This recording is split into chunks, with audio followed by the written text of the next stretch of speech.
I believe there's another fire tragedy just waiting to happen here in London. And we all know it's been nearly 4 years since the Grenfell fire tragedy claimed the lives of 72 people. Like I said, I was in Paris at the time filming an episode for London Real. It was Wyclef Jean of the Fugees, and I remember coming back on the train and seeing these horrific footage.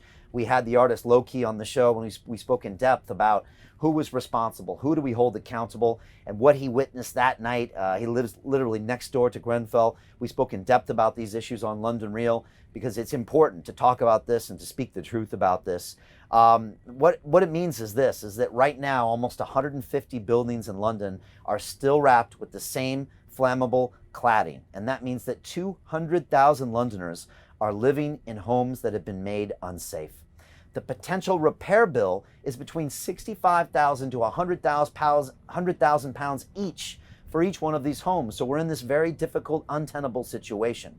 Now, almost a year after Sir Martin Moore-Bick, the chairman of the Grenfell inquiry, published 29 recommendations to be made by your mayor of London, he's completed only 4 of those recommendations. 4 years later, that's completely unacceptable. And meanwhile, he's just defunded the London Fire Brigade by £25 million. And one resident right here in Enfield, which I'm going through right now, said, quote, "The fact that we could be going bankrupt is so stressful. It's all out of our control. We feel so powerless." This is one of the people there.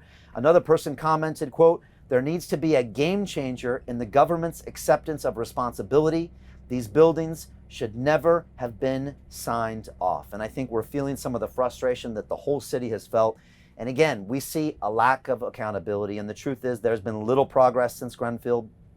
There's thousands living in unsafe accommodations, and the government and the mayor and the councils keep blaming each other. The truth is the man at the top needs to accept responsibility. He needs to make sure something happens. It's been nearly 4 years. And I ask you, Sadiq Khan, what have you actually done? I see you out there criticizing and laying blame, but you're the mayor of this city. What have you done about this? I see no evidence of you doing anything. And so I want to get your comments. First of all, tell me, of course, what borough do you live in? Tell me, what is the biggest challenge you face? What's the question you want to ask me? And tell me, be honest, are you frustrated with the lack of progress in removing flammable cladding from 150 buildings in London? It's the same material responsible for the Grenfell tragedy. Also, tell me, how do you feel about these low traffic neighborhoods, this street space scheme that the mayor pushed through under the COVID pandemic? Do you think the mayor is out of touch with London residents? And finally, do you think that free and fair elections should take place on May 6th? Do you think we need to take London in a new direction? Do you think we need an independent voice and new ideas to move forward?